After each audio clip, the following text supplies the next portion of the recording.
Hello everyone, welcome to the latest episode of the Nordic Football Podcast. I'm Steve Wiss. I'm joined, as ever, by Jonathan Verdugber. Jonathan, wow, what a crazy last 24, 36 hours in football, my friend. It almost seems a bit irrelevant to be talking about Nordic matters at the moment, but how are you doing? Hi, Steve. Hi, everybody. Yeah, just about recovered from all the bombshells going off in European football this sort of early part of the week. Thank you for joining us as always. It's going to be a very action-packed episode, this one. We've got a special guest, haven't we, Steve, in the Norway region. So we are going to dip our toes back into Norway for anyone who's been missing our Eliteserien content. And we also are going to talk about round 2 in Allsvenskan and update you on the Fantasy League, where I'm doing pretty well at the moment, by the way. Spoiler alert. But yeah, the only first place to start really, I guess, is this announcement, isn't it, of the European Super League. Before I get into it, I do want to just make a quick introduction just regarding the Patreon. I want to give a very special warm welcome to Stephen, who has backed us this week on Patreon, patreon.com/Nordic Football Podcast. So before we get into the hefty discussions we're about to have, Steve, just want to give a quick shout out to Steve. Thank you so much for joining us. We had our first bonus podcast, didn't we, this past week, and we've done pretty well. We'll talk about that shortly. But yeah, just firstly, before we get started, thank you to Stephen for supporting us.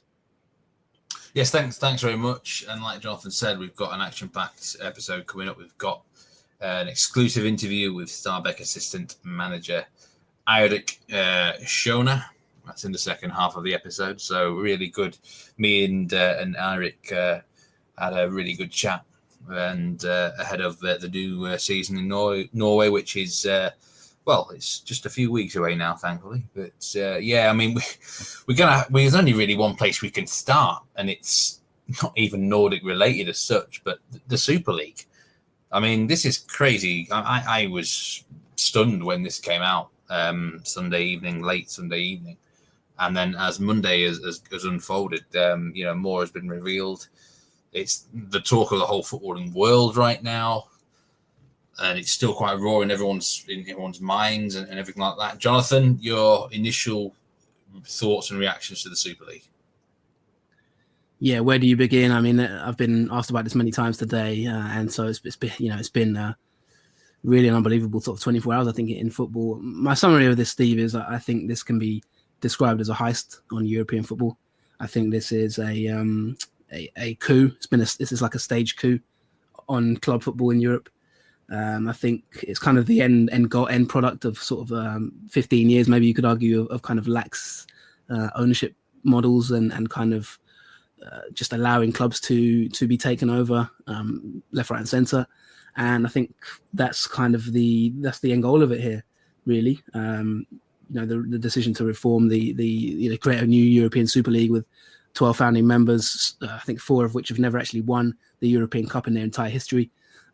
So they've kind of run roughshod over 100 years of history, I think, to be honest, and sort of taken their ball and gone home. I really, if I was just to try and summarize it quite shortly, my sort of final take on it is I think greed has created laziness. And I think what we have here is basically a bunch of clubs who have become kind of almost intellectually lazy. And it's almost like, and I think there is a wider political angle to this that we can maybe talk about. This football is part of society, isn't it? And we can maybe talk about that in a second. But what I'm trying to get at here is what we have at this moment in time is a bunch of sort of fat cats, to be honest, who have got a little bit bored of having to compete. Really, they're relying on their legacy. They're saying, listen, we're the biggest clubs in the world. We're actually bored of competing in the league. We don't have enough money to be playing in these leagues. Why are we competing with the likes of Leicester? Why are we competing with the likes of Atalanta? I think Andrea Agnelli, who resigned spectacularly from the European Club Association, where he's I think he was the president, or one of the chief executives. He made some comments in a few months ago, I think it was, where he said that why should Atalanta be in the Champions League? Well, the irony is not lost on me, Steve, that Atalanta beat Juventus the night that the Super League was announced to go above Juventus in Serie A. So what we have here, really, in my opinion, is a coup of clubs who cannot be bothered to really be innovative, be creative, be intelligent in their recruitment. And they've looked at teams like Leicester City, Teams like Atalanta, who are creative, who have been intelligent in their recruitment and who are doing really good things. And they've said, listen, we don't want you in these leagues. We don't want to compete with you for European competition. We want our own cartel. And that's pretty much what they've done. I think two little things I'll just say to finalize it. I mean, I'm not entirely against reform. I'm not really against kind of progression of football. I think, things need to be reviewed, and we do need to appeal maybe to new fans and more fans maybe around the world and that kind of thing. And this is a kind of FIFAization, isn't it? The computer game of football. But the two parts of it that really stick in my craw and I can't really stomach are the lack of relegation. I just think it creates a closed shop. And I think we're moving towards almost an NBA system where, teams can just compete in perpetuity. There's no threat to them, no relegation. That's the part I can't really take. And the other part of it is the lack of the founding members. I think it's an insult to European football to have these founding members. I have no idea what Spurs are doing in there, for example, with all due respect to Spurs. I have no idea what Arsenal are doing there, again, with all due respect. And this isn't like petty rivalry here. It's just a fact. You've got teams like Ajax, you've got teams who have won multiple Champions Leagues who aren't involved in this. So why are teams who have never won it before involved? So, yeah, it's I hope I've condensed my thoughts, but it's stunning news, isn't it, really? Yeah, I think it's an absolute disgrace, to be honest with you, Jonathan. I think fundamentally it all comes down to profit. And where was it? I was seeing on Twitter today that a member of the board on one of these clubs basically said that's what it's all about. That's the sole priority we have, is that for this business to make profit, and anything secondary is just a bonus. Basically, they've made these clubs just big businesses, and that's it. It feels like the football's almost been left out. I'm not saying these clubs don't want to win things, because winning helps them profit, but they would quite happily take serious profits and not winning things now, really, the way things have been going in terms of that. And you're right, it's this closed shop thing, which is very distasteful indeed. They don't want to compete. In fact, clubs like Arsenal, Tottenham, even Chelsea in recent years have missed out on Champions League places, and they don't want to miss out on dining at the top table. It's as simple as that. For these business models to work, they need certainty year in, year out. And they would much prefer it. There's a lot of American influence here, I feel, at a bunch of these clubs. They want it to work on like an NFL model where you're in it year in, year out. There's no danger of dropping out of things. It makes it far easier to plan financially and everything like that. But it's just, I think it's so flawed, It really is so flawed. And I say greed has driven this forward. And as I say, there was at times during Monday, I was quite down, to be honest, about football. I was really quite depressed. It really kind of, I don't know, I didn't say it hit me hard, but it was just very sad to see. It was a sorrowful situation that this is what it's become.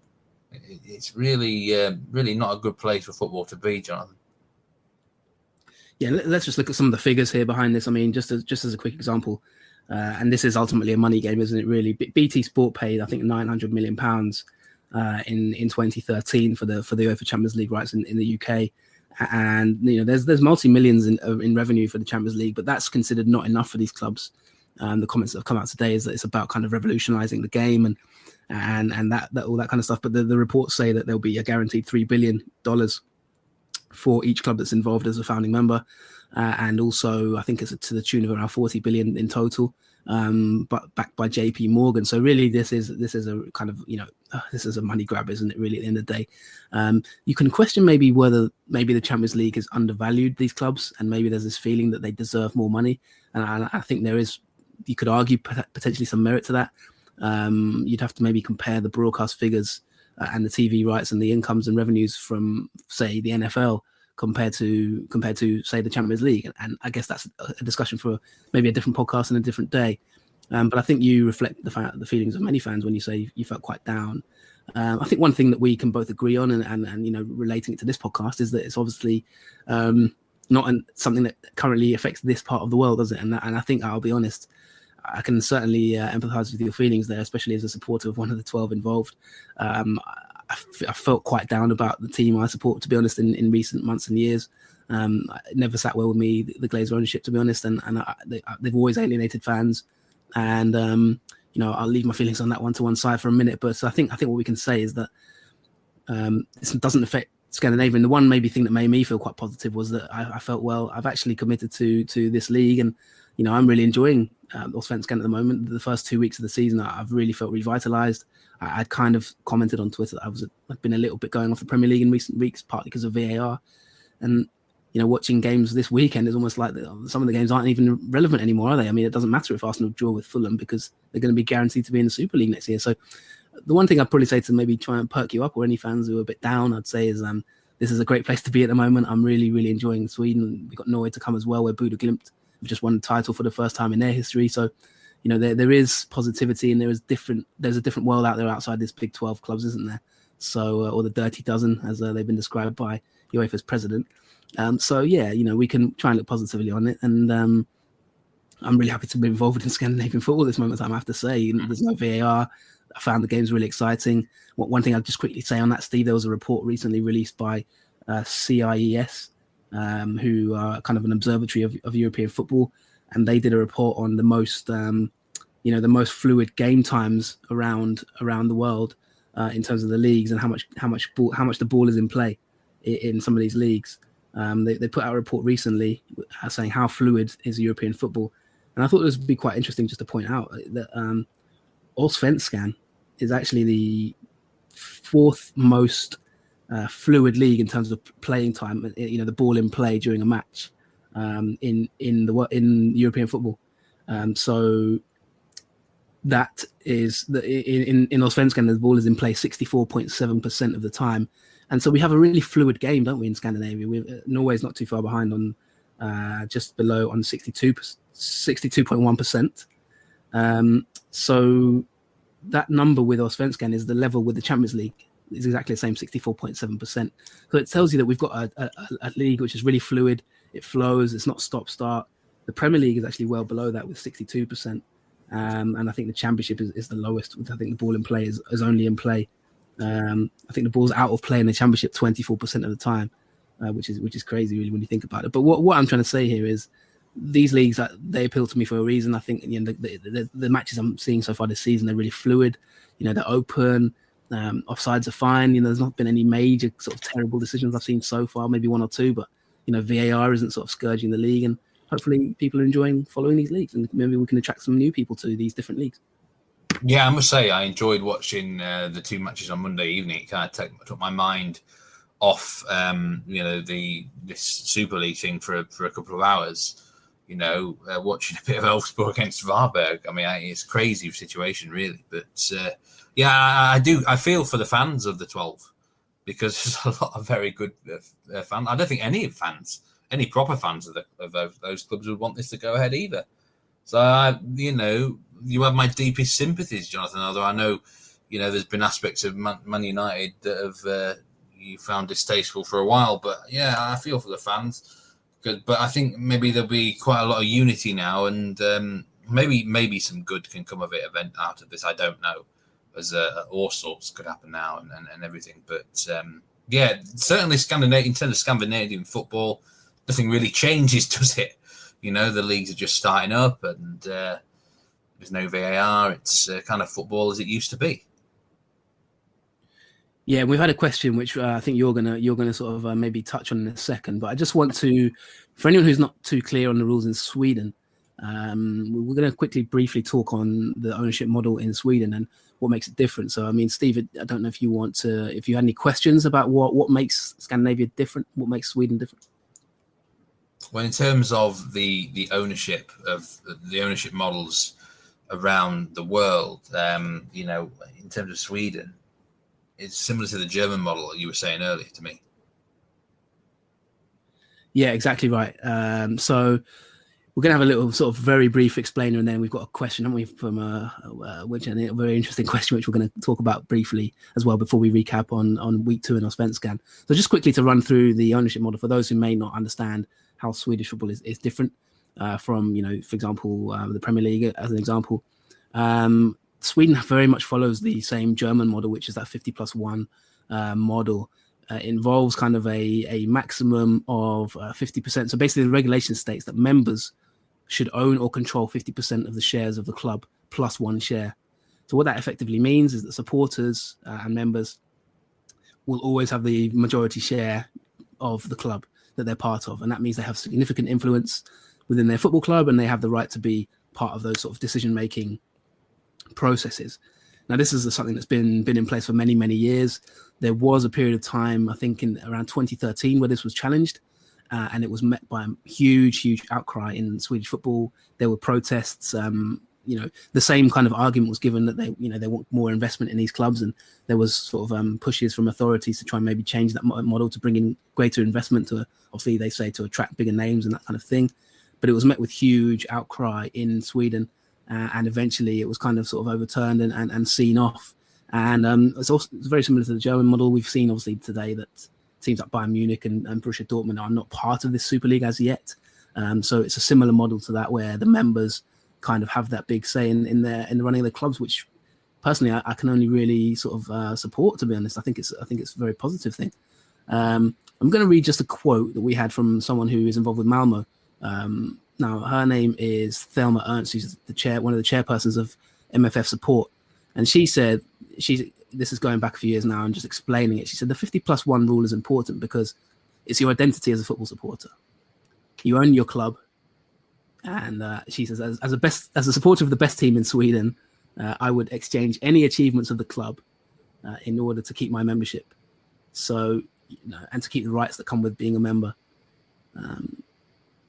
It's more important than all the gold medals and anything else.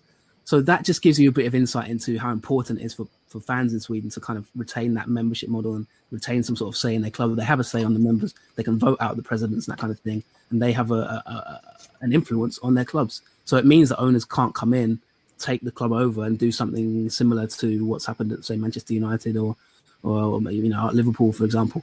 So that's a little bit of background on that Swedish model, and that's why we have that 50+1 rule. It means there's less investment, of course, and Swedish clubs do sort of sometimes struggle with that side of it. But it also means it's maybe a fairer game, you can argue, in a more organic game.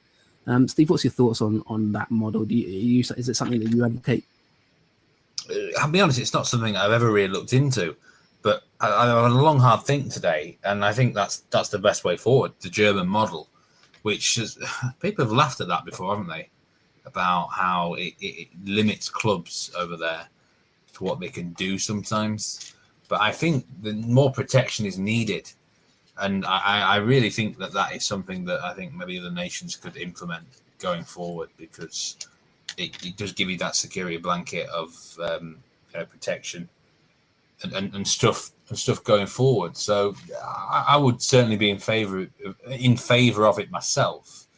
Now, there's a very, very interesting question that we have been asked tonight, and it's from Tobias Hussein, who we had a great interview with, of course, on the Nordic Football Podcast before, ex-Sunderland, IFK, Gothenburg legend. And this is really interesting. He says, which 12 teams would you pick for a Nordic Super League? I hate the idea, but still curious, and this would be a good discussion, maybe. Thank you very much indeed for the question, Tobias. It got me thinking, and it certainly got you thinking, didn't it? If there was to be a Nordic Super League of a dozen teams, how would we go about it? Yeah, and it's always nice to have former guests tweeting us and asking us questions. We put out a call for questions every week, most weeks anyway. And of course, it's great to see the EF Core legend Tobias Hussein, who's made hundreds and hundreds of appearances for the club and won titles and that kind of thing, asking us and tweeting us questions. So thanks so much, Tobias. And for fans who haven't maybe listened to that podcast, if you go back through our archives via iTunes or Spotify, or however you get your pod, we did interview Tobias about a year ago on his career and his time in Sunderland and playing with Roy Keane and that kind of thing. So do go back and listen to that podcast. He is an EF Core legend. Yes, this really got us thinking, didn't it, Steve? We've had a sort of a pre-match discussion on this one, trying to pick our teams. So what we've done here is we're gonna select our 12 teams. We're going to do it exactly as the same as the Super League. Now, don't get me wrong, we're not in any way advocating Super League. To be honest, we're both pretty put off by it. We've both find it pretty abhorrent. But I think it's an interesting maybe debate about who are the biggest clubs maybe and who would be founding members of a sort of a potential Nordic Super League.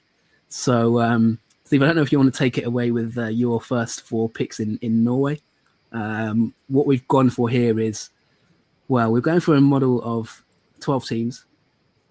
I think, Steve, you want to read out the first four, then I'll read out the Swedish, and then you can read out Denmark. Yeah, I mean, the way I see it is, I don't know. This would just be like the first season of 12. I don't know whether it would be closed shop and that. I mean, I think you'd have to interchange teams in the future. But I mean, the four from Norway that I picked, I've gone with Bodø Glimt. I think you've got to have the current champions in there, and then Rosenborg is obvious, such a big club. And then I've also gone with Vålerenga, and historically big giant as well. And the fourth club I've gone with is Molde, more based on current times, really. So if I was to pick four from Norway, it would be those. But I'm sure there's a couple of clubs disappointing to be left out of that. But yeah, so we've got Molde, Rosenborg, Bodø Glimt, and Vålerenga. In Sweden, I've gone for. I'm sure Tobias will very happy to hear this. I've gone for IFK Göteborg. 4 teams I've picked here. I've gone for IFK Göteborg. I've gone for Malmö FF. I've gone for AIK, and I've gone for IFK Norrköping. Now that might sort of raise a few eyebrows. I'll just give a bit of rationale. IFK Göteborg doesn't really need too much explaining. 2-time UEFA Cup winners, huge club in Swedish football, 18 titles. So naturally, it's the second most titles of any team. So they have their place, one of the best supported clubs in Sweden, and also internationally as well. They're a massive club in Sweden, from an international perspective. I've got Malmö FF, current champions, the dominant force over the last sort of 10, 15 years in Swedish football, without any doubt. 21 titles in total. They have to be involved. They're one of the biggest clubs as well, and the most successful club in Sweden domestically. And then I've gone for AIK. Now, that's my pick in Stockholm. They are probably the biggest club from that point of view in terms of titles. They're the joint with Djurgården, but they've been runners-up 16 times. And I've gone for them just based on the fact that there's maybe, because the runners-up just tips that in their favour, I think. And then I've gone for Norrköping, which the reason I've gone for that is many people might not know they've actually won the third most titles in Swedish football history. Often they get maybe ignored for the Stockholm clubs and obviously the Gothenburg clubs and that kind of thing. But IFK Norrköping have won 13 league titles. The first title came in 1943 and the most recent title came in 2015. So with 13 titles, I couldn't ignore them. Now I'm going to come on to Djurgården in a minute and just explain a few things. But before I do that, Steve, do you want to... And we did have a little talk about Denmark. We can't ignore Denmark in the Nordic League. So Steve, do you want to reveal our 4? We've got 4 teams in Sweden, 4 teams in Norway. Do you want to reveal the 3, in Denmark? Yeah. 3 from Denmark are FC Copenhagen. That's pretty damn obvious. Massive club up there. Brøndby, who I don't think they've actually won a title since 2004, but you can't ignore Brøndby. And then FC Midtjylland, who have become a bit of a recent force in the Danish Superliga. So for me, those 3 clubs stood out from Denmark. I think you agreed there, Jonathan. Yeah, we agreed on these. So just to recap, and then we're going to talk a little bit about how we're going to structure this league as we are the presidents of this sort of UEFA in this parallel universe. So finally, we've got 11 teams. We've got FC Copenhagen, Brøndby, Midtjylland, Rosenborg, Bodø Glimt, Molde, Vålerenga, IFK Göteborg, Malmö, AIK, and Norrköping. And then those are the founding members. And we're going to have an open system. There's no way we're having a closed shop, not a chance on my watch. There will be promotion and relegation and that kind of thing. But Steve, we've gone for a novel way of choosing our final qualifier, haven't we? We're going for a playoff system for the final. Yeah, I think it would. This is a Nordic Super League, so we've got to include clubs from all of the major nations up there. So I feel like the champions of Iceland and Finland deserve a chance to get in there, which in the current case is Valur and HJK Helsinki. And in terms of the 2 other sides that would deserve mention in this Superliga, Djurgården obviously is one, and another club from Denmark which stood out to me was Aalborg AB, who have won the title in the recent decade. So I think one from those four in the playoff system would be fair to give the final place in season one of this Nordic Super League. Yeah, so Djurgården get in because they're joint level on titles and because they miss out just for the fact that they've had slightly less runners-up places. Obviously, OIK and Djurgården are massive rivals, so that kind of, I'm sure that's going to upset a few Djurgården fans having to qualify. But Aalborg are in it. They've won the title 4 times in Denmark, and also they've done Danish Cup 3 times as well. They've got a proud history, so we've included them as a qualifier. And yes, of course, then Valur and HJK Helsinki would qualify. So it'll be a 2-legged playoff. Ties to be drawn, let's say next week, and then if it's Djurgården v Valur or Aalborg versus HJK Helsinki, they'll play to qualify for the first ever Nordic Football Podcast Nordic Super League. So there you go. Those are our 11 teams plus playoffs. So tweet us at Nordic Footpod. Let us know what you think. If you would be backing that, or if you would be sort of trashing it, if you think that your team deserves to be in it, tweet us and let us know why. And in this parallel universe, we will sort of consider it and then, let you know if we agree with you or not. So, yes, that is where we're going with it, Steve. And now we're going to move on to the week in Allsvenskan. Yeah, week 2 in the Allsvenskan. It was, some quite a few interesting results. As always, I will just run through them now. We started off on Saturday's game. That was Hammarby-Mjällby, 2-0 victory for Hammarby there. And then moving on to Sunday, Sirius 1, Halmstad 0. Östersund 5, Örebro 0. Häcken 1, Malmö 2. Djurgården 1, Norrköping 0. Deger 4, 0, Kalmar 1, and then Monday's matches was IFK Gothenburg 2, AIK 0, Varberg 1, Elfsborg 3. So, yeah, there's some standout results. I actually had my eye on quite a few of these games. We started things off on Saturday, Hammarby-Mjällby, 2-0 win for the hosts there, and it was a good bounce back for them after losing in week 1. Did Hammarby impress you, Jonathan? They were okay. They got the job done. They weren't incredible, but Malby certainly gave them a scare in the second half. But they were okay. Yeah, they did enough to win. Like I say, they look quite sharp up front. I thought they would win the game. We backed them on obviously our Patreon, didn't we, to win, and they duly delivered goals from Akinkunmi and Mu just on the stroke of half time. It's a very nice cross from Mohamed Gies from the left, and Mu sort of poked it home from inside the box, and that was to give them the lead just on half time. And then a sort of a late goal, 15 minutes to play from Gustav Ludvigsson, who he tipped to score any time. An assist from Astrid Salman. It was a decent run from him, and he sort of passed it to his teammate and for the second goal. But there was a spell during that game where Malby had some chances. They hit the bar. They also had a shot cleared off the line. So it wasn't as easy as Hammarby might have thought, but to be honest, they were probably better in both boxes. They were more solid defensively, and things are sort of looking quite good for Hammarby at this moment in time. Getting back on track with a win there. So a lot of positivity in that match for Hammarby to sort of consider. They look quite a strong squad. They made some substitutions and they had people coming off the bench. A lot of decent players off the bench, like Dennis Woodgren. So they're looking, fairly decent at this moment in time. I would just say on Akinkunmi and Mu, obviously he's the talk of the town at the moment in Hammarby. He's been linked with big clubs this week, and there's already talk of kind of bids maybe about to come in. And the other sort of talking point from this game was the 8 fans. I don't think you can ignore that. It was they created an atmosphere.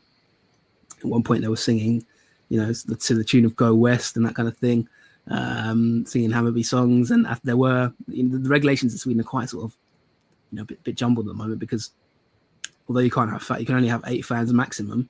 You can also have, I think the limit is about 300 fans in the restaurants. So there was a lot of fans, I think about 150 fans or so in the executive boxes, basically. So in total, it was probably about maybe close to 150 fans or so, but officially 8 just who were allowed in the stands. And at the end of the game, there was lovely scenes where the Hammarby players went to sort of salute the 8 fans in the crowd at the end of the match, and they were sort of clapping each other and that. And it just felt really nice. They made a good atmosphere. And I know it's only 8 fans, but it does actually have some sort of impact. I think they do make a bit of noise, so it was really nice to see fans back in the stands and the rapport between the two of them. And they were cheering when Ligfridsson scored to finish the match for them. Yeah, I thought they did enough, didn't they, Hammarby? They weren't brilliant. Mjällby looked quite a limited side to me. But 2-0 win for Hammarby. They needed that, didn't they?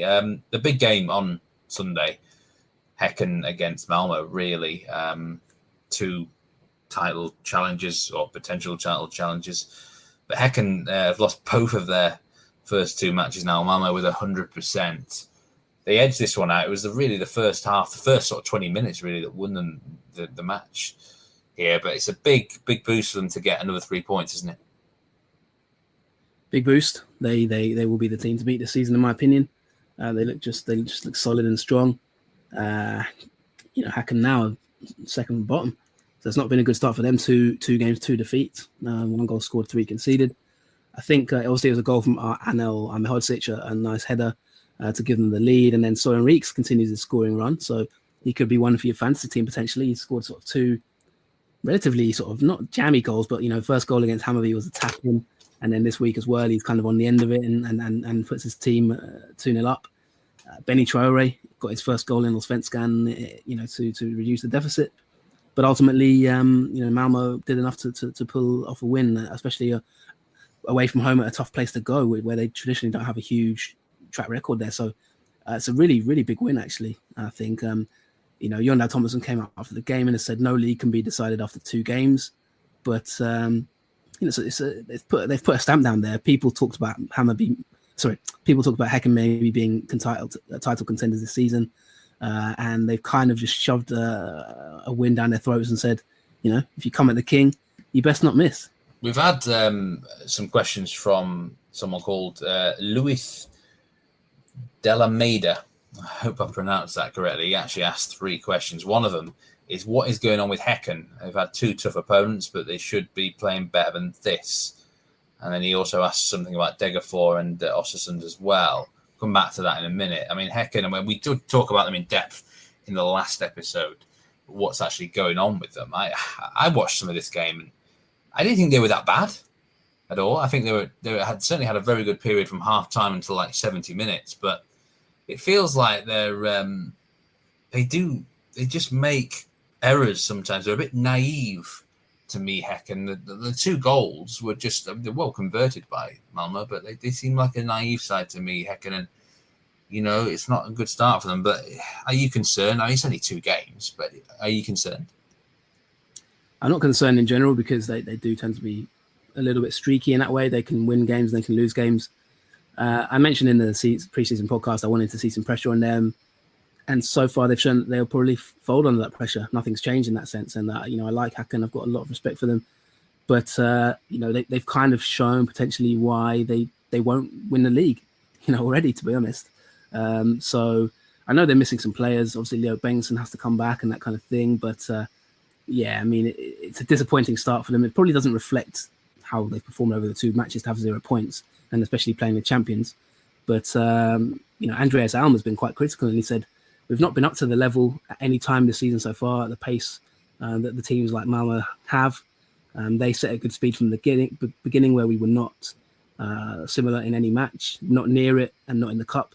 So he's been a little bit critical, and he said, we have 0 points and we have absolutely nothing in the world to blame. So he's really put it on his players, to be honest.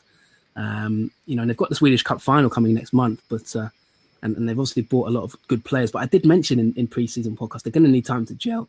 They're not. A lot of players here are quite new to Allsvenskan, or if not, they're just coming back. Like Tobias Heinz, who's going to be key for them. Benny Traore is his first ever experience in this league, and he's already a starter. Jeremiev, I would have thought he'd maybe do a little bit better, but he's just come back. So. And then I mentioned, obviously, defensively, I do sort of still have worries about them from a defensive point of view. Bengtsson's obviously been injured. He's just coming back. So these little factors kind of do weigh in and ultimately play a role. But I wouldn't be too worried about them. But I think it's already not a great sign for their title challenge, if we can call it that. But, maybe I didn't predict them to win the league, but a lot of people did. So maybe those people kind of have seen enough evidence now to maybe suggest that it's going to be a little bit harder than that. They need to find consistency. I said it again in preseason, they're quite a nice team to play. They're not really they're not the sort of team where you're worried about playing them. they don't really have that kind of feeling about them. They play nice football, but they're, maybe a bit like Arsenal in that sense at times. They play nice football on their day, but they're not that sort of Chelsea type mentality where they can go away and win games like this. So that's the next step for them. And obviously Alma's been quite critical and put it on this player. Yeah, interesting. I from what I've seen of them, I'd agree there. I didn't watch the first match against Halmstad, but I've seen Halmstad play this weekend, and they're hard side to break down, grafting outfit, bit more, nastiness about them. And I think they've been beaten by sort of a side like that. And then obviously Malmo have quality and class and experience and ruthlessness. So you can't be nice all the time and win, can you? You've got to have a bit more about you, haven't it? So yeah, Degerford. Louis asked about Degerford. I can talk about them in a minute, but they lost to Kalmar. Kalmar 1-0 victory.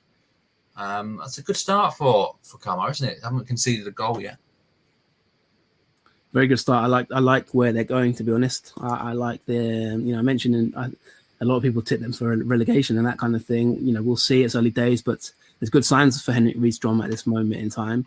They, that sort of system that he's trying to put in place, they've had another week to work on it on the training ground.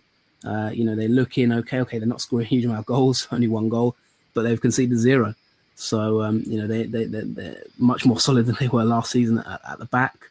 It was a penalty, obviously, Berg putting away the penalty. But I did think watching the early parts of that match that they were going to sort of handle Degerfors. I think Degerfors are, like I say, in pre-season one of the weakest teams in this league, and I think they will struggle. Kalmar showed early signs of it. They still got injuries. Niels Frolling didn't play. Didn't start, for example. And Rydström changed the system a little bit here. He kind of went to 4 at the back. He dropped the young 17-year-old, for example, and changed the game setup a little bit. So, there's really positive signs for Kalmar at the moment. I think it's probably potentially quite an exciting time to be a Kalmar fan, and I think they can look positively at how they're going. And like I say, Rydström created this game model in Sirius, and it's been going quite well at Sirius, and he's taken that now to Kalmar, and I think he will sort of look to continue that and that blueprint of playing nice, fluid football. So they're a work in progress, but it's good progress so far to begin. Yeah, and quickly on Degerford, I don't think they're playing the right formation for this league at the moment. They haven't got the players for it. They're in a mess sort of tactically at this level. It's all right if you've got top players who can fit into this 3-4-3 system. I worried about them against AEK, and I think Kalmar dealt with them fairly comfortably, really, with this system. Just quickly wanted to mention Yoga and Norrköping 1-0 diff. It was a fantastic game to watch, really end-to-end football. Both sides looked quite good in that game to me. It was a really interesting clash. Sirius Halmstad really deserved to end 0-0, but Sirius nicked it late on. Now, the final question for this section, it's about Östersund. Your thoughts on their start and obviously the 5-0 win against Örebro. So pretty sensational. Yeah, disaster for Örebro. 0 goals scored this season so far and 5 conceded. And to the team who's been widely tipped to be relegated, they've been absolutely battered, to be honest with you. Really, really good. Some really nice goals, actually. Blair Turgott with a hat-trick. So anyone who listened to my 10 to watch, and maybe put them in your fantasy team, you were laughing all the way to the points bank on this one because he's come up trumps. I did say last week, if you listen to the review of week 1, I did say it's going to be Blair or bust. If he gets the goals, they will stay up. If he doesn't, I think they'll go down. And he showed it. He showed it in this game that he's got an eye for goal. Naturally, I think he's more of a winger in the past, but he's sort of playing up front now. And some of his goals were really quality. His goal for the hat-trick was outstanding. And he took his first goal really well as well. So there's a lot to be positive about with Turgott at this moment in time. I think Östersund are slightly underrated. I think they've got a little bit of potential here. They've got a little bit of a siege mentality to build.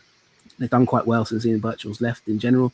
I know they fell apart towards the end of last season, but they stayed up, which people didn't expect. And now they're scoring goals, so it's going to be really encouraging for them. They've got 2 clean sheets now. Noah Sonko Sundberg, of course, scored an Awal as well, got a goal for the 5th goal. So yeah, there's some really positive signs. Östersund's Malcolm Stolt said after the game, "This is the absolute best match since I came here. They didn't create much, but the football we played was fun."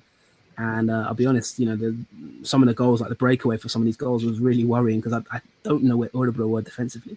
I mean, they were all at sea, to be honest. And it's a bit of a worrying start for Axel Kjær because you don't want to be getting battered by Ostersund.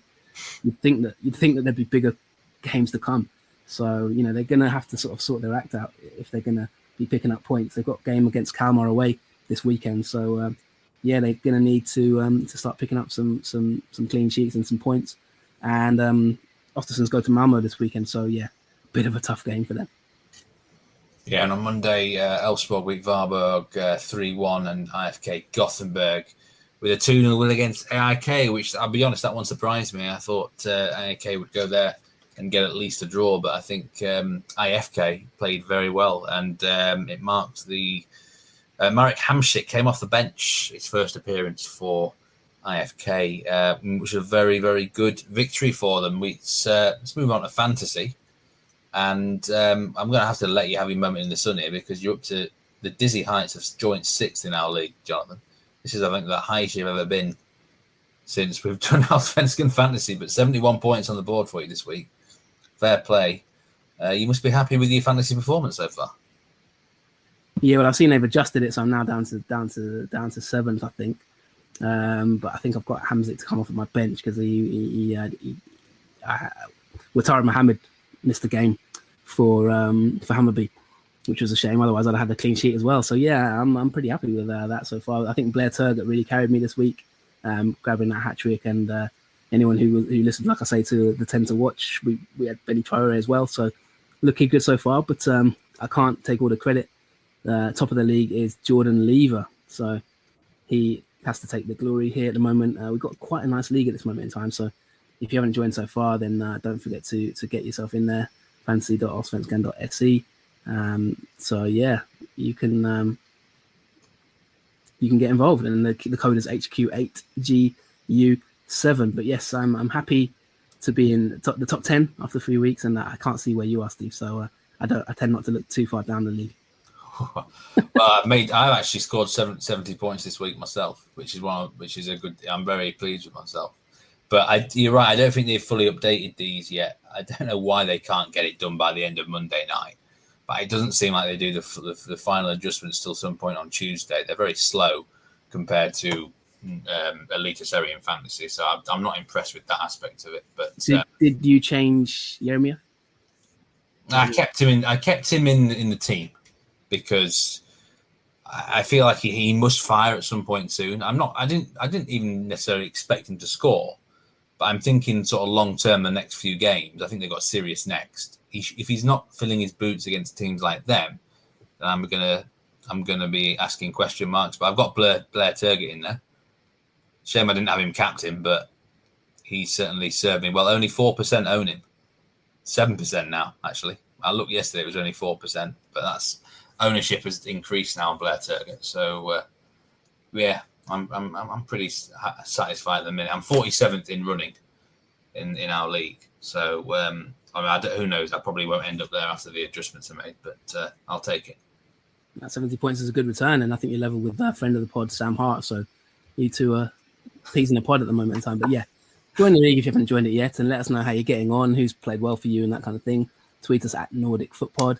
But I think that pretty much wraps it up for part one. Let us know what you think of our proposed Super League.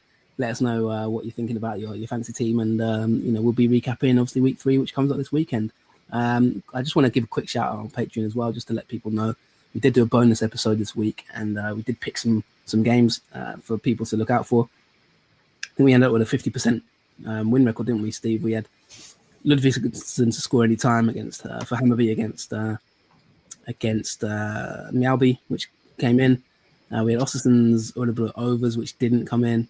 We had Djurgården to beat Norrköping, and then we had one other, I think it was. So AIK, EFK, I think we picked. I think you picked AIK for that one. I picked AIK there. Draw no bet. Not a bad start to our predictions, was it? So we're going to have another bonus episode for our Patreon. So if you do want kind of Allsvenskan tips for this coming week, then don't forget to hit us up on Patreon, patreon.com/Nordic Football Podcast. But I think that is pretty much it for part 1. What's coming up in part 2, Steve? We've got a big interview, haven't we? Yeah, coming up in part 2, we've got an exclusive interview with Stabaek assistant manager, Eirik Kjönö. And it's a really good interview, 45 minutes long. So you can really get your teeth stuck into this one, and looking forward to releasing it out there. So yeah, that's it for this section of the podcast. Join us after the break, and it will be the Eirik Kjönö interview.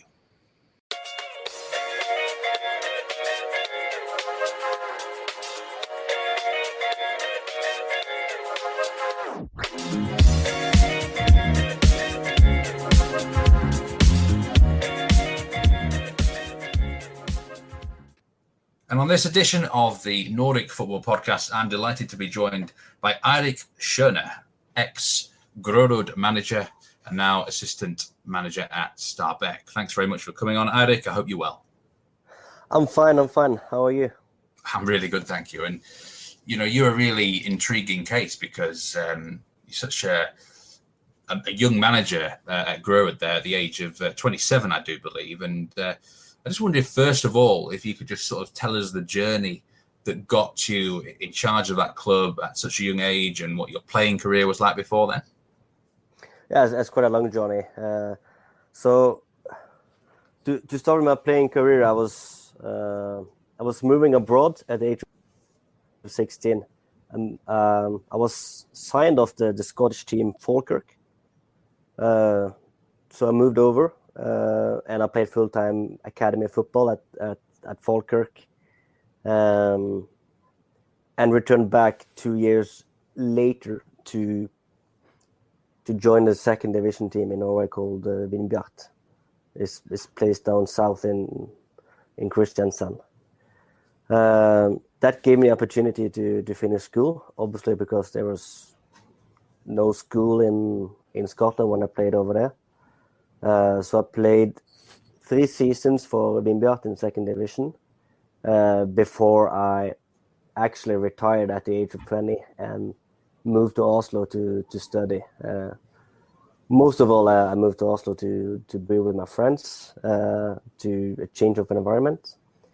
But I started studying at the Norwegian School of Sports Science because of my interest of sport. And then after a 1 year break from football, I was told at the school that it was a possibility to take a bachelor degree in coaching and sports psychology. And we had a few lectures at the school, which was really, really motivating for me.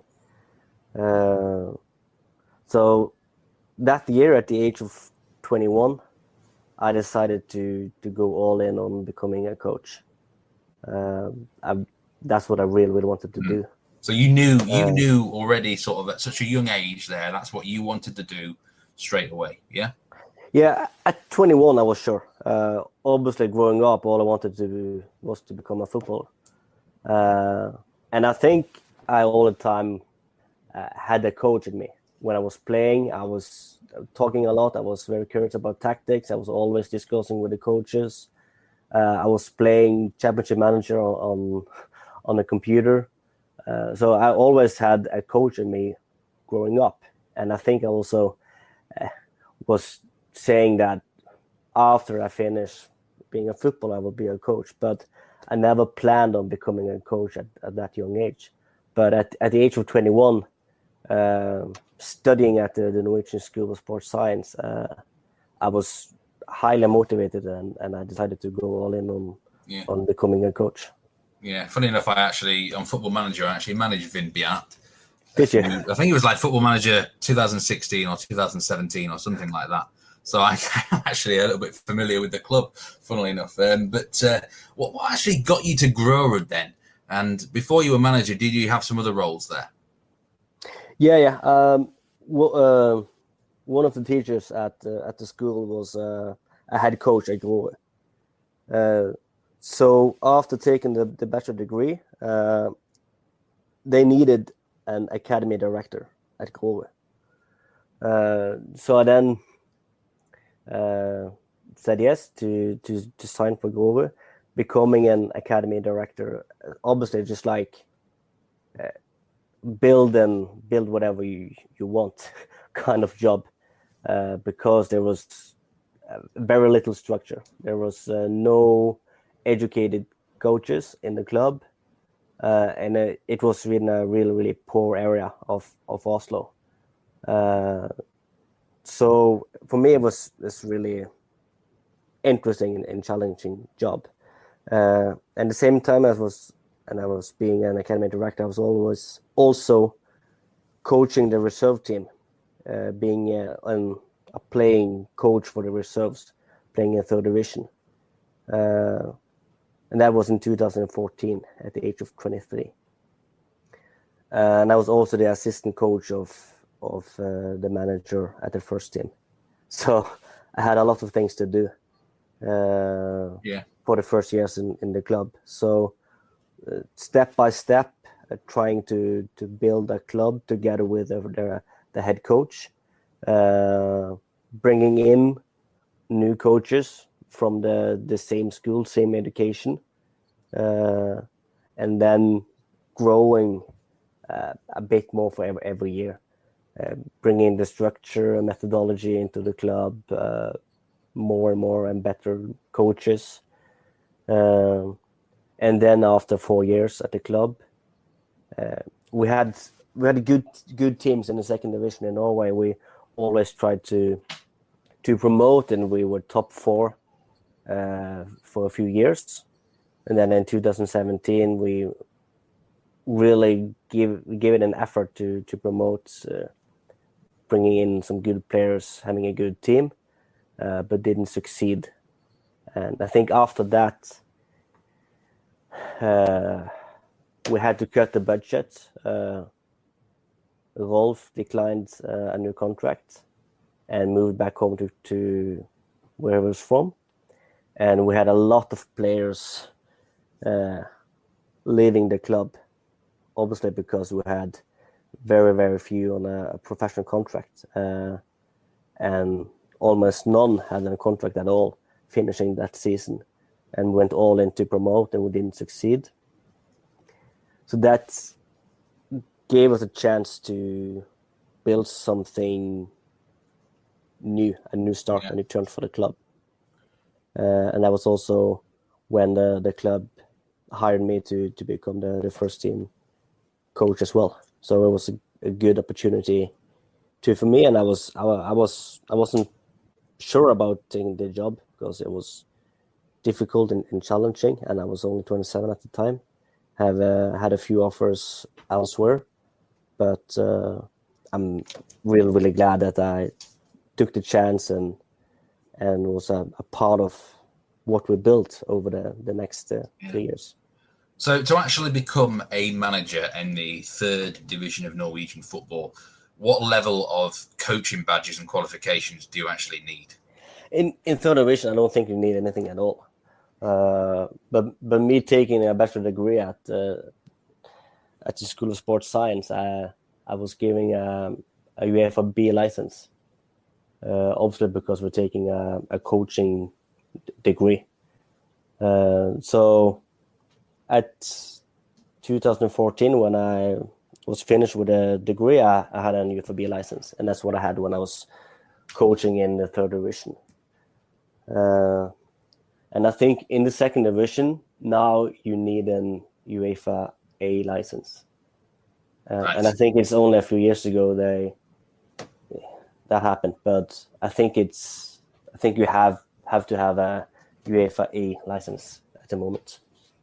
And you took over, obviously, and you've done really well at Grorud. You got a promotion from the third division up to the Obos-ligaen, and I had a look at the league table for that season. You finished 1 point above Asane, who are quite a big club, really, compared to Grorud, aren't they, I think? So that obviously you did very well. And then you kept them in the Obos-ligaen last season by 1 point under very challenging circumstances, I'm sure. So just tell us a bit about the last season, actually. How difficult was it, with the COVID and things like that, and obviously on getting promoted? Yeah, it was. Obviously, it was difficult. We promoted from the second division with one of the youngest team in Norwegian football at that time. Obviously, because we, as I said, we had a chance to start over at 2017 when I took over, and the club decided to have a young profile to build the academy, to bring up young players, and to recruit young players and sell them and make a business out of that. That was the new identity and vision for the club. And we did that, and we created a strong culture in the team with some older players, of course, and a lot of young talents. And after we promoted in 2019, we only signed young players going into the first season of Obos-ligaen. It's partly because, obviously, because we're always looking for young players in Grorud, but also because we had to, because we didn't have the budget to sign players with experience at that level. So we had basically none experience in the team, but players that have been in the club for years, the same playing style for years, and a really, really strong group of players hungry to win games. And when COVID came to Norway, it was the same for everyone. We were not allowed to train for a few weeks. I think it was for maybe 2 months. There was no full contact training in Norway. But in the last 5 or 6 weeks, I think, only the clubs in the league with a full-time players were allowed to train. But clubs with part-time players were not allowed to train. So coming into the league, we had only 3 weeks with full contact training, while most of the leagues had been training for 6 weeks. So that didn't make it any easier in the start. No, not at all. But I think, yeah. Yeah, but I also think that in the period with no training at all for 2 months, we had an advantage with being up for the first time. We had a lot of energy.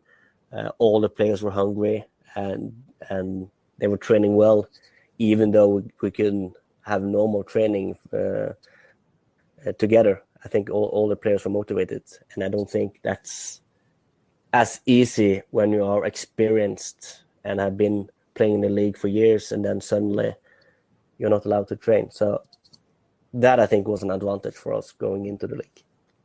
Yeah, and you only lost 4 of your first 15 games. And 2 of those were right at the start against Lillestrøm and Ranheim, who had just got relegated from the Eliteserien. Mm-hmm. So, it's a brutal league, I think, the Obos-ligaen. I think it's a really challenging league. Even good teams, if they have one bad year, they can go down. It's so Absolutely hard there, isn't it? But yeah, you had a bit of a bad run in the second half of the season, but you picked up the points late on there.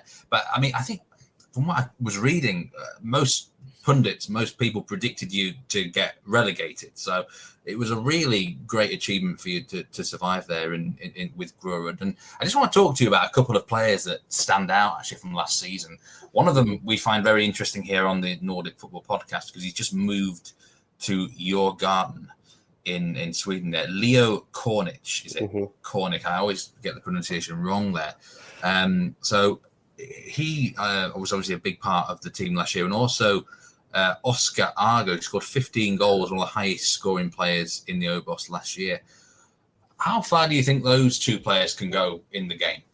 Oh, they can go very far. Obviously, we had some good signings coming into Obos-ligaen, because when we promoted, we thought that this is a really good chance for us to sign some young talents, because if you're not playing every week for the first team in Eliteserien, it must be better to play every week in Obos-ligaen instead of being on the bench in Eliteserien. And that was the thought that we talked about to all agents. I had meetings with agents almost every day for the first few weeks, and we were always looking at the young national teams, looking for talents, and then I think we're a bit lucky, but also some good recruitment strategy. and some bad work at the top clubs, because we managed to sign Leo Koenig on Bosman, and being a talent at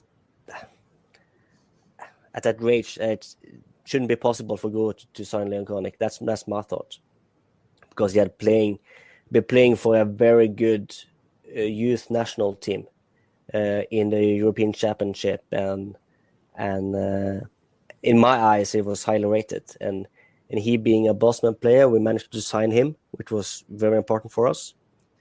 We managed to sign Oscar Aga on a good deal from Stabaek, and Christos Afayas as well. Obviously, is a very good talent as well. He was on an amateur contract with Vålerenga. So Leo Koenig and Oscar Aga, he scored 15 goals. So at the age of 19, and I did a research on it. I think it was the 5th top scorer of all the under 19 players in the world that season. Really? And that is a fantastic achievement. Scoring 15 goals in first season at the age of 19 is really good, and he's been underestimating for years, because he's not very strong, he's not very tall, and he's not very fast, but he's very, very clever, and you have to look for the right things. You have to know him as a player to know that he is really, really clever in his movement. He's blocking out opponents to help his teammates.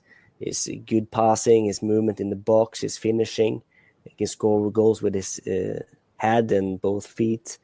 So I think he's going to become a great striker, and he has a bright future ahead of him. And Leo Koenig as well. We signed him first of all because his ability to learn. That's how we scouted him. His ability to improve game by game and session by session.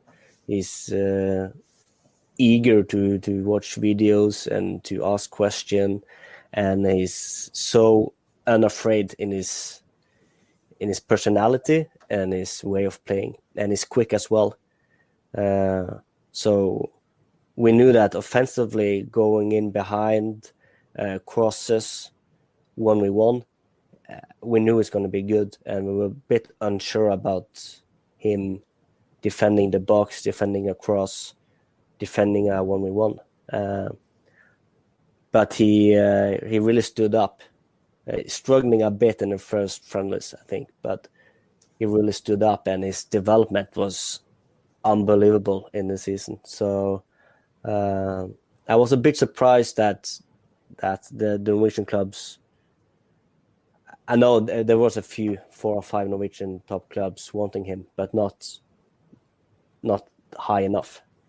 So for me, it's a really good signing for Djurgården, and I should wish for Norwegian football that some top clubs in Norway could sign him and then sell him on to keep the money in Norwegian football. But I think for Leo Koenig and for Djurgården, it's a good signing. Yeah, they both sound like very good prospects there. And one thing I noticed about the age, you did mention, was a very, very young squad that got you promoted, but also a very young squad that played in Obosliga. And actually only one player in the whole squad who played any minutes is actually older than you. I mean, it was that kind of a deliberate thing, because just say you were in charge of a dressing room which had a load of, well, not a load, but a few sort of 33 to 35-year-old veterans.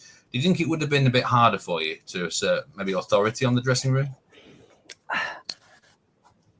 I don't think so. Maybe I'm a bit naive, but I don't think so. Because we've had a few older players than me in Grorud. Both Faisal, who was injured in the season, Preben, and a few more players, and that hasn't been a problem for me. And I don't think it would be either, because I think when you are very sure on and how you want to play and how you want to train, and I think also me giving the older players the responsibility to creating them into being leaders. I think that was never a problem at Grorud, and I don't think it would be. But obviously, I'm good with developing young players, and yeah, maybe that is an advantage or easier for me being a young coach in Grorud, but obviously and honestly, I don't think that would have been a problem. I could have trained a team with only old players as well. Yeah. So you have now left Grorud and you have moved to Stabaek, and officially it's listed as assistant manager role at Stabaek. I wonder if you could just tell us exactly what your role and duty is at your new club now. Yeah, that's correct. I'm assistant manager in Stabaek. Stabaek, they expanded their first team coaching staff this season with me and a physical coach as well and a mental coach. So now we have a really big team, a strong coaching team, I think, in Stabaek. So I think with Petter Belsvik and Janne being there for many years now altogether, they were managing the team when they won the gold 2008, and they're back now. But I have quite a different background than what they have in the squad at the moment, because Janne and Petter being so experienced with Petter with his great playing career in Norwegian football and also abroad, and Janne has been a coach for more than 30 years and winning gold medal in Norway and abroad as well. I think me being 30 years younger than Janne have some other ideas, more than academic background. I've been studying the game in a different way the last few years. Have knowledge about analysis, technology using in coaching as well, and also some different kind of methodology. So I think we have a good team now with different kind of coaches working together, and for me it's fantastic to have new people around me to learn new things, and hopefully I can give some new ideas to the coaching team and to Stabaek as well.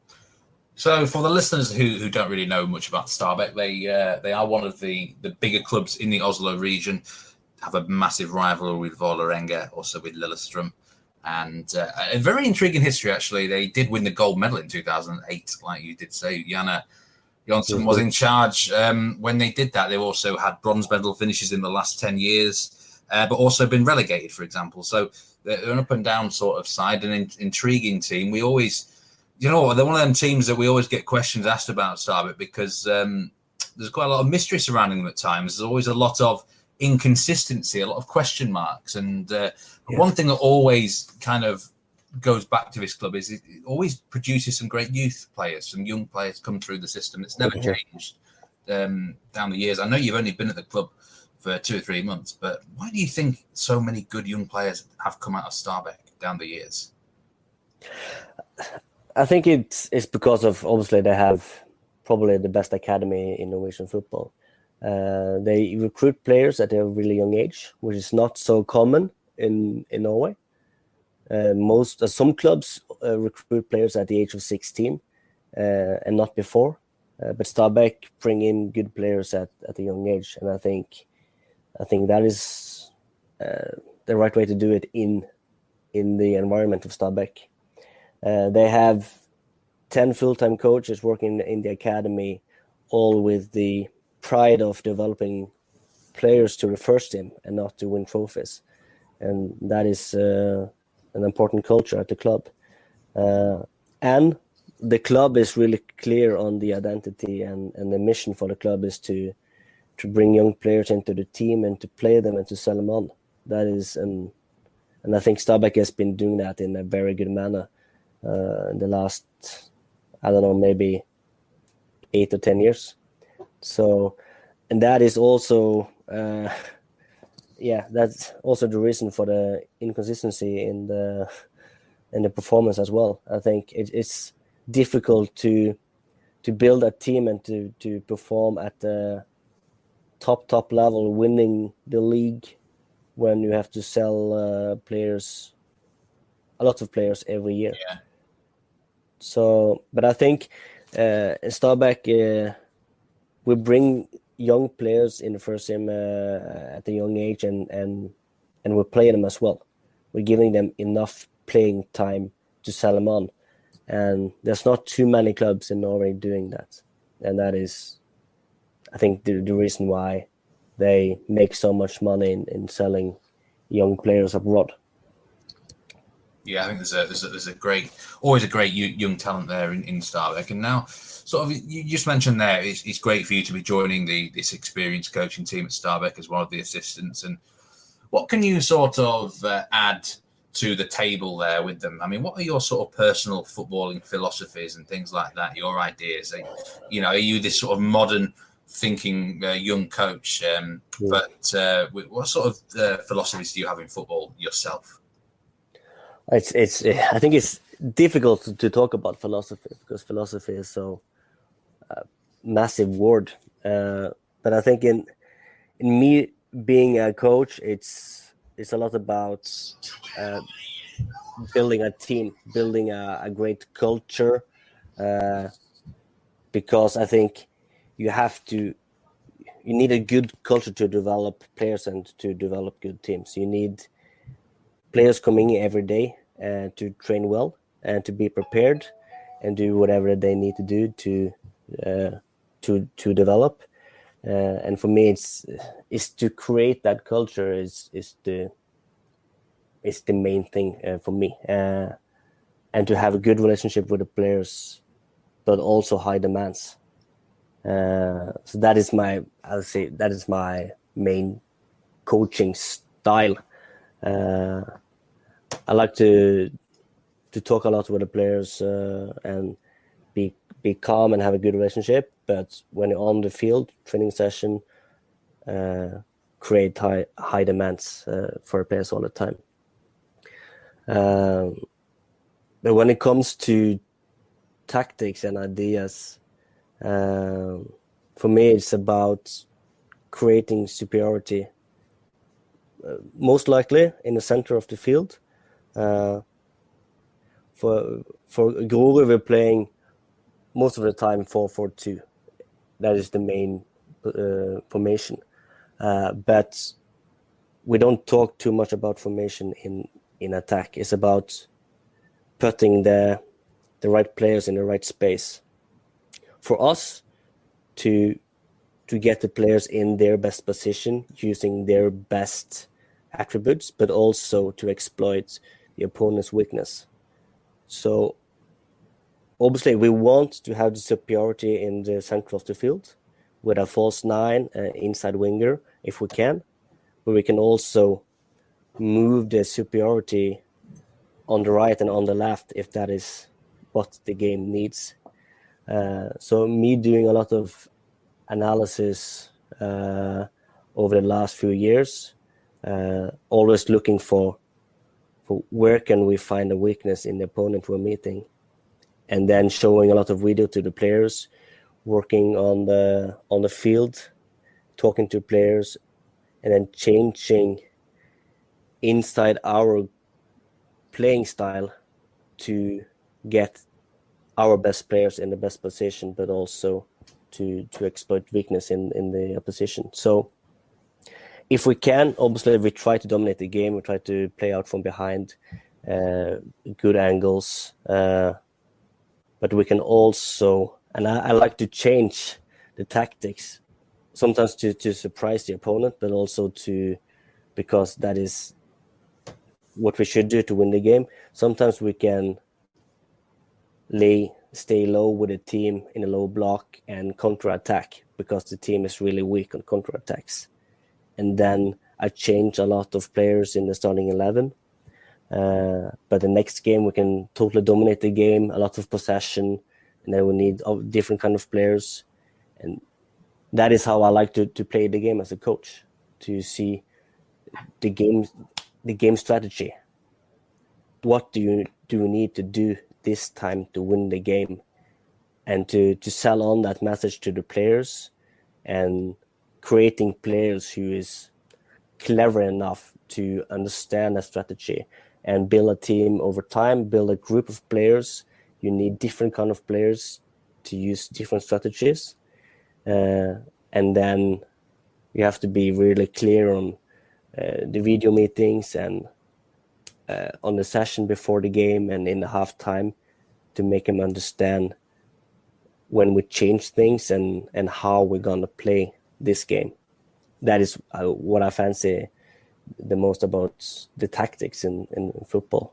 I mean, it's absolutely fascinating, I must say there, Eirik, listening to that. It really is. It sounds like adaptability is a really big part of football managing these days and coaching. And do you have any objectives to the season? Do you want to sort of finish, I don't know, in the top half, or is there some, what do you want to get out of this season at Stabaek as a club, do you think? I don't think that part is clear enough in Stabaek. Not for me anyway. I know that the club and the board and the fans want to finish higher in the leagues. We finished 8th last season, and I think in the sports plan it says top 6 this season. So obviously, we always want to climb on the table and we want to become a top 6. But how important is that compared to playing a young player and selling young players? That is, I'm not too sure about that. What is the main thing? But if I have to say anything, I'd say, yeah, we want to finish higher in the league than we did last season. Last season we finished 8th, so maybe a top 6 finishing then.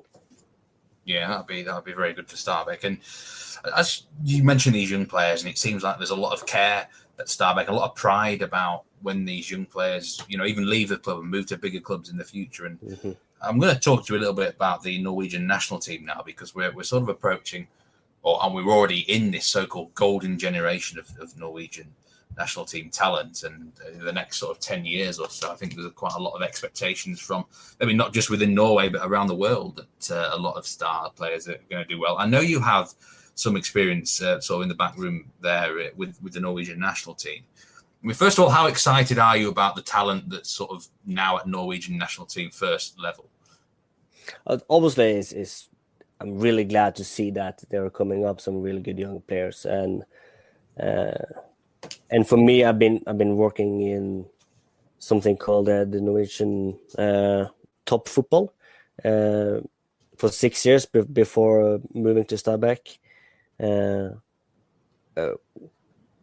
where the job was about developing the Norwegian top clubs and the academies, and to see the things really is good things happening in the academies. I mean, over the last only 5-6 years, I think the clubs is improving the academies a lot in Norwegian football, and I know it's been a good work in Norwegian football for the last 10-15 years, and now you can see that some players is becoming really good, because obviously you got Erling Braut Haaland, who is now actually one of the best strikers in the world, and he's only 21 years old this season.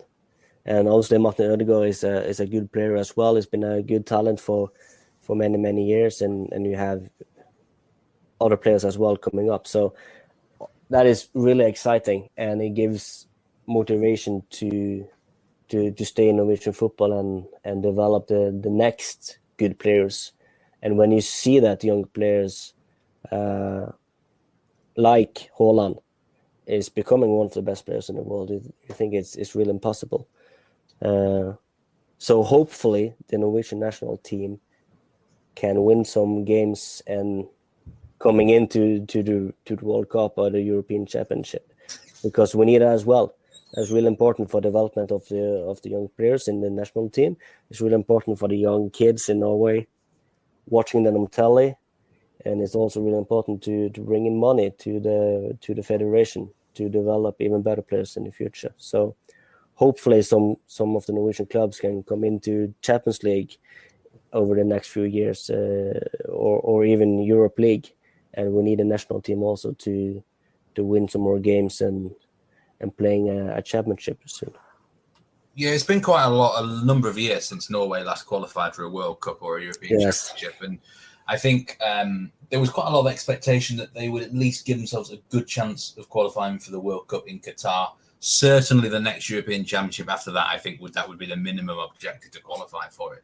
But I mean, I was watching the Norway-Turkey game just last week, and I'll be honest, I was just shocked, really, how Turkey dominated, really. And I know Turkey are probably better than a lot of people give them credit for as well, in fairness. But I mean, Ståle Solbakken taken over as manager of Norway now.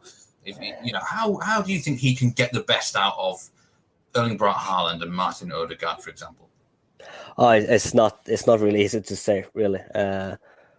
It's difficult because you have some really good players, but they also need good players around them. I think it's unfair to say that Martin Odegaard, he didn't play well at all in the 3 games he played in this window, but he also need good players around him to put him in the best situations. And the same with Haaland as well.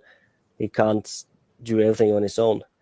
I think if the team should have more superstars and more better players, especially in defense, to really win the group and move into the World Cup. So, but I think maybe Ståle played a bit too much possession, maybe a bit too romantic against Turkey, and you can see them killing us on the counter-attack, and every time they had a chance to score a goal, they did.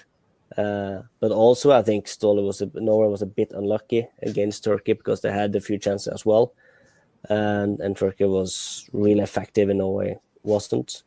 And you can see Ståle changing his playing style a bit in the next game. Winning, I think 1-0 away to Montenegro is a good result, and it could give a bit of hope. But I think you have to defend a lot better than they did against Turkey to even get a chance to go into the World Cup. And it's not only about the players, of course. Yeah, the players are not good enough, I think, in the defense, but it's also about giving Ståle enough time to build a structure. Because I've seen him for FC Copenhagen, and his 4-4-2 zonal defense is really good. I know he knows what he's doing, but he needs a bit more time, I think, with the team. And I don't think this championship, I don't think we're ready this time. But maybe the European Championship, we have a chance to do well, hopefully. How excited do you think Norway as a nation is about having Erling Braut Haaland on their own? I mean, he could be in 2 or 3 years' time, if not already, he could be the best player in the world. And where do you think, is there a general public opinion where which league should he move to next? Should he move to the Premier League or should he move to La Liga?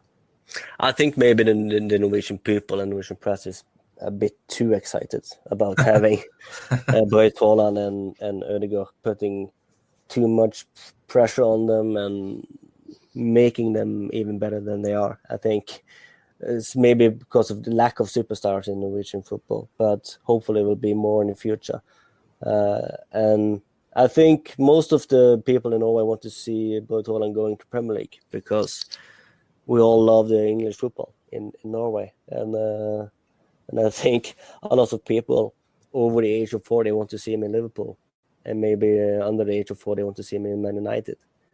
But for me, I don't really care. I want to see him play in the Champions League, winning trophies, playing for the best teams in the world. And that could be Real Madrid, that could be maybe Barcelona, but I see him more in Real Madrid.